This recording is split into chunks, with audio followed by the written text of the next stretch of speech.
Hello citizens, feast your eyes on the Esperia Prowler Utility. Dropship that looks like an ancient alien war turtle decided to join the postal service. It's stealthy, it's spacious, and utterly ridiculous in the most gloriously efficient way. And it will set you back about $300 just for the privilege.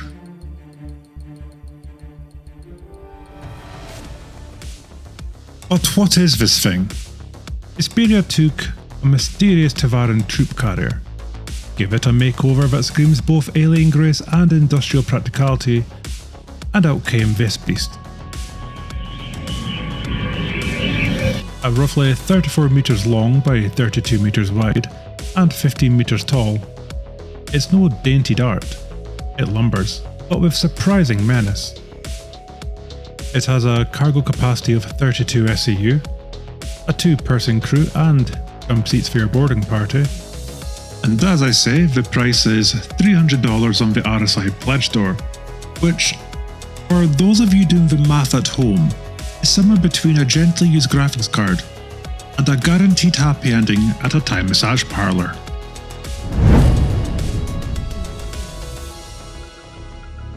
So let's talk about its stealth. If stealth were polite etiquette, this ship is wearing all the right gloves.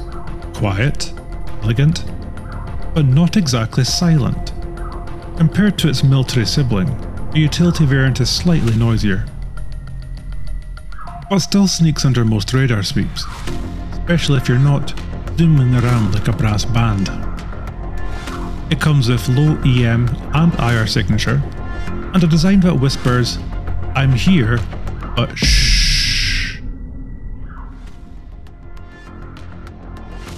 So let's talk about the interior.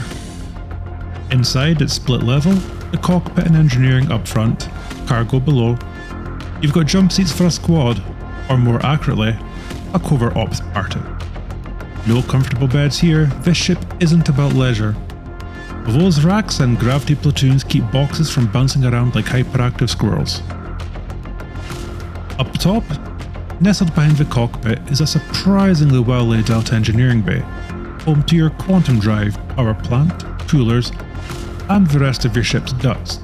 It's tight, a little claustrophobic, but everything is within arm's reach.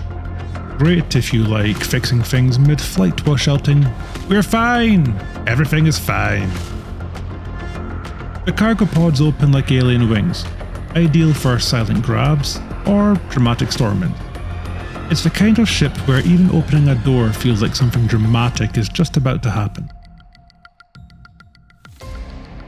In terms of firepower, under the wings sit 2 Lightstrike 4 cannons, and up top sits a turret with 2 Deadbolt 3s, gruesomely effective Tevarin ballistics.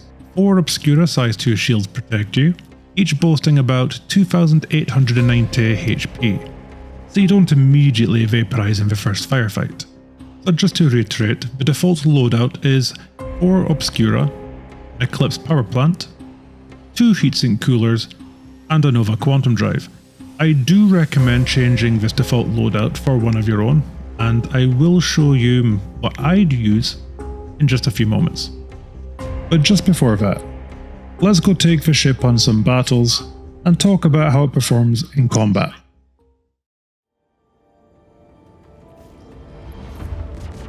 The first thing you'll notice is it does fly a bit like a boat, because it basically is. It's a cargo ship at the end of the day. A small one, a stealthy one, but a cargo ship nonetheless. Now, I have attritions on here. I always swap out the loadouts on ships, and personally I find these to be the best option for this ship. But do keep in mind, when you're fighting, you're not going to be dogfighting. These are just NPCs. Against another player, I would have probably been killed by now. It's so difficult even just trying to keep the pip where you need it to be to land those shots. But then, this isn't what the Prowler is designed for. The guns and the shields are more for defense. The idea of the Prowler is to sneak in and sneak out, but it's good to know that you do have the ability to fight back if you need it. Target destroyed. Attack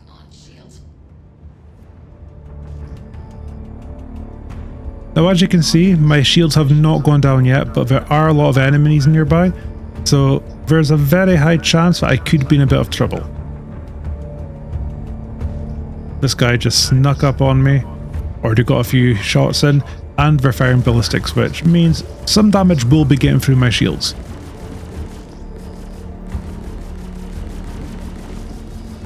As you can see, I'm struggling to turn, but the good thing is every shot I hit is landing a lot of damage. Now the Vanguard are quite tanky bastards, so I do need to land a lot of damage to actually win this fight anyway.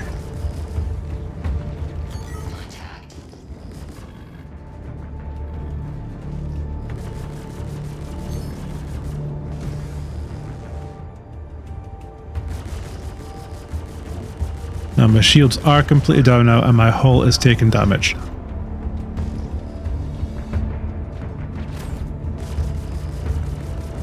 Target destroyed.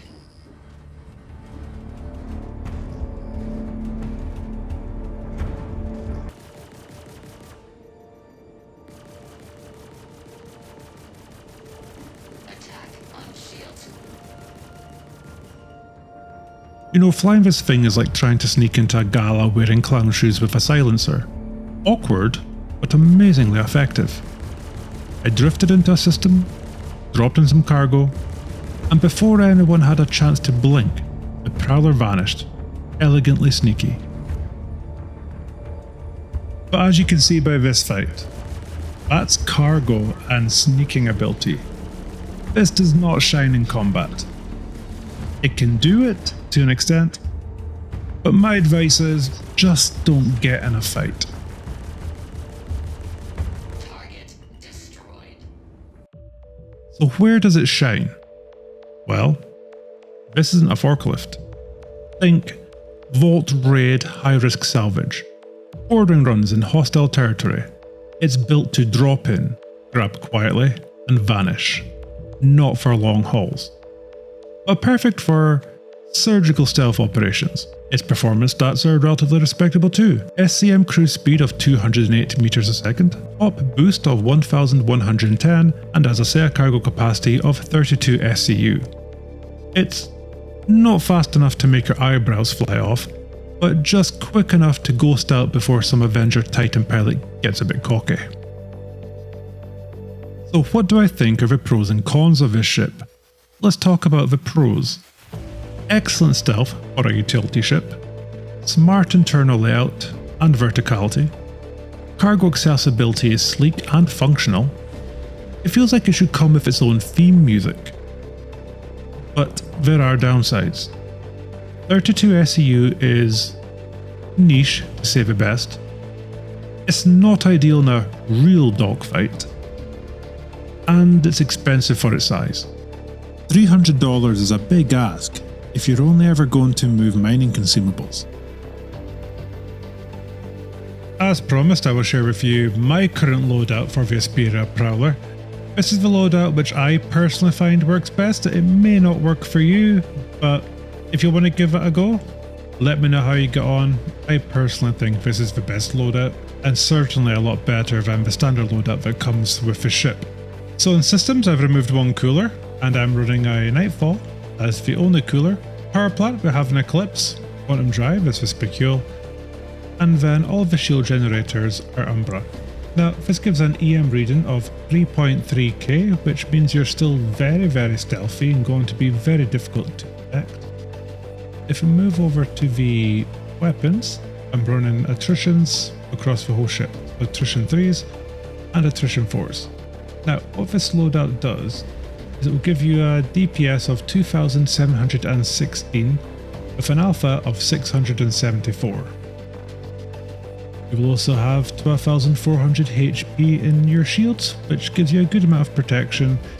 And of course the Prowler is fairly tanky as it is anyway, so if your shields do go down, you do still have some time to escape. This is the loadout I would highly recommend running. But if you have a better one, share it below and I'll check it out. I'll see how I get on with it. The Prowler Utility is the epitome of subtle power. Sneak in, grab your cargo, and slip away without a trace. Not built for hauling tankers or surviving dogfights. But or the quiet mastermind within us all. It's niche, and in that niche, it's quietly brilliant. Is it worth your credits? If subtlety, style, and small-scale stealth ops are your jam, call me sold. Otherwise, go buy something else that hauls more or just even fights harder. But you'll never look as cool doing it. If this video has been useful to you, then please do smash that like button, throw a comment below if you think this ship's a sleeper hit, and subscribe for more unapologetically sarcastic ship reviews. And no, I still won't review the Reliant Core unless someone bribes me with whiskey. Any other ships you do want to see me review, let me know below, and I'll certainly look into that, and if it's possible, I'll get a review up for you. Bye bye for now.